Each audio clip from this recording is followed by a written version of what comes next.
Emerson College has just released a number of polls from Florida, California, Ohio, and this one that we're going to talk about today, Texas. Now, I already did a video about Florida. Please go ahead and check out that video about Florida, because many of the dynamics that we see in Florida, we're going to be seeing in Texas as well. So this is something really to keep an eye on. But this video is just about Texas. We're going to look at the recent polls, look at some of that, what's in this poll compared to the exit poll. We're going to look at the geography of Texas and see some of the shifts that are happening and see if some areas might snap back into place that actually can give Democrats a bit of a gain and maybe make this election a little bit more competitive. Now, this is always the fool's gold for Democrats each and every election. They say, oh, can Texas be competitive?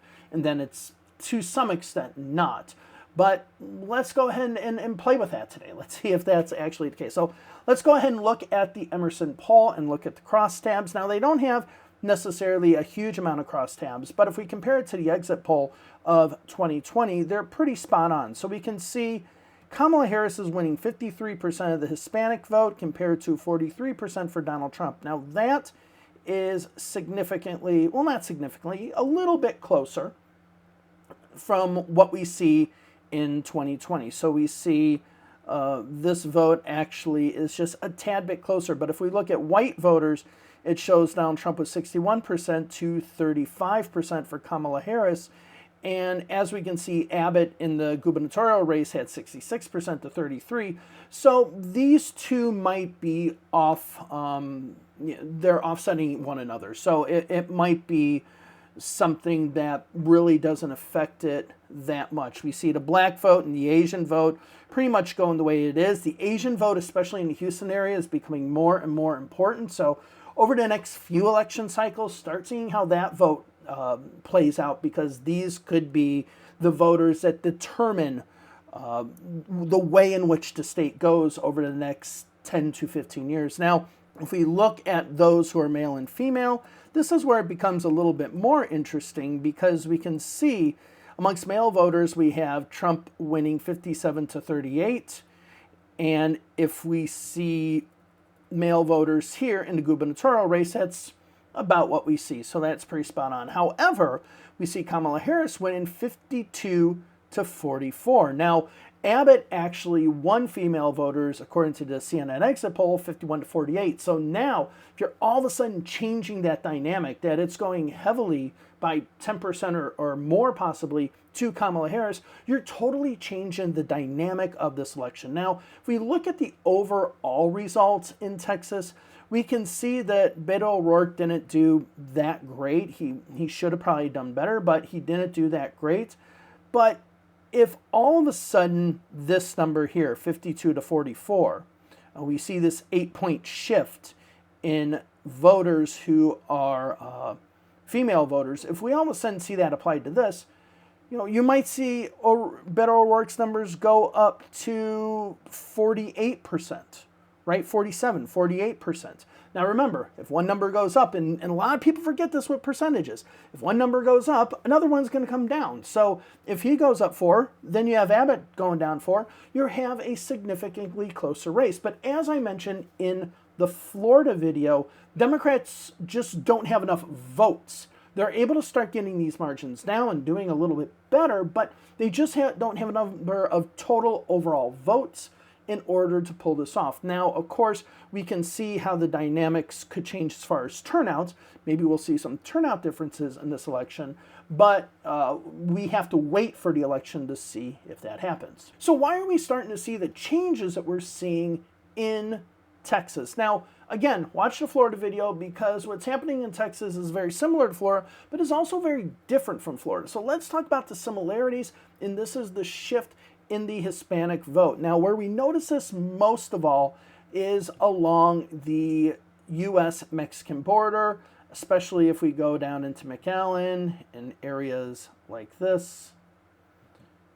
If we see, these areas are still very much Democratic, but if we look at their change from 2016, we can see that they have become very, very red. This is very much like what we saw in Osceola and Orange County in Florida, in Hialeah in Miami-Dade County, and in the western part of Hillsborough County in Tampa. We are seeing these dynamics where a big chunk of the Hispanic vote is going Republican. It's shifting. Like, for example, this precinct, you had Clinton winning it and all of a sudden Trump winning it in 2020. So all along the border, you are seeing these major shifts to the Republicans. And that's just enough to make it that the reach for the Democrats for Texas is a little bit harder. So if we're looking at this poll, we're not seeing a huge movement when it comes to Hispanic voters for Kamala Harris. As a matter of fact, we see it less. So maybe they're drifting further away. This would be opposite of what we were seeing in the Florida poll. Again, the three keys to winning, as I've said: solidify moderate votes, solidify young voters, and solidify Hispanic voters. And they are winning them, but they need to be winning them by a larger margin. So that means that this area here could start going more and more Republican, could flip this time. So this is a worry for Democrats. It's the smallest of the worries, mostly because it's the smallest of the population. Now, what we are seeing in Texas, we're seeing this in Georgia, we're seeing this in parts of North Carolina, we're seeing this definitely in Illinois. I mentioned this in Illinois, how Chicago, it used to be like mainly Cook County that was the county that was Democratic and all the other counties around it were Republican, but now Lake County is Democratic. Cook County obviously is Democratic. DuPage County is Democratic. Will County is Democratic. I think Kendall County is now Democratic. Kane County is Democratic. You have a lot of Democratic counties now, and what's happening is the Democratic vote is expanding outside of the downtown areas or the core counties. And what we're seeing is, if we go, so let's look at Houston first and foremost, and we're still on the change from the 2016. You can see, interestingly enough, within Houston, you do see some of these neighborhoods within the center part of Houston, or close to the center, becoming more Republican with more Hispanic voters. But as you go outside into the next ring of voters, where you have more white voters, you're starting to see that change to the Democrats. So this is that expansion. Now, the problem with Democrats here is you need to make sure you're holding on to this vote within Houston. I mean, if you're winning, if you start performing much, much better in these areas, but those gains are offset by the losses in and around Houston, the city itself, then you're just you're defeating the purpose of what it is. So that is a little bit harder. Now, if we look at going along the interstate here with Austin and San Antonio, same thing with San Antonio. So we can see the outer suburbs are, let me zoom in a little bit more. The outer suburbs are starting to turn more Democratic. We're seeing that expansion, but the city itself is starting to slightly turn more to the Republican side. We're starting to see that shift. Now, if we go to Austin, of course, you're not going to see that shift at all. Austin is just becoming more blue and blue and blue. Now, if we go over to Dallas, we also see the same dynamic, but we see it in larger numbers. So, for example, if we look at Tarrant County, we see that Trump won it. Now it's a 49-49 county. You go up to Denton, you now see, obviously Trump is still winning it, but the margins are coming down. Cullen County, you see it coming close that maybe the Democrats can win. Right? Of course, Dallas County is a Democratic county, and Dallas County actually shifted a little bit more Democratic. But you see these counties around the Dallas-Fort Worth Metroplex area, you see them becoming more and more Democratic. Now, let's go ahead and zoom in. Richardson, Plano, where's Denton? Denton up here. You're starting to see these areas, again, expand more, go outside of the city centers. Now, again, Fort Worth and Dallas doesn't have as much of a bleed as, let's say, we saw in Houston. Fort Worth has a little bit more, but the worry would be more if Dallas is having this big bleed, but they're not. But the fact that they're gaining in Irving and Arlington and in Garland and in all these, going all the way up to Denton and McKinley and stuff like that, getting into these far reaches of the north, it actually looks quite good for the Democrats. And this, if the Democrats are going to win the state of Texas, they need to stop the little bit of bleeding. I mean, it's not much bleeding. the little bit of bleeding in these cities, in these city center areas, and continue to expand outside of Dallas. So outside of Houston, outside of Dallas, outside of San Antonio, expand on those, because the rural voters are not becoming any more Republican. They're already significantly Republican. So these are areas where Democrats need to go. And even in some places, interestingly enough, like Lubbock, for example, you're starting to see some Democratic shifts as well. I mean, we're talking about a Republican stronghold here, but you are seeing Lubbock all of a sudden, the west side of Lubbock. I think Texas Tech is right in here, if I'm not mistaken.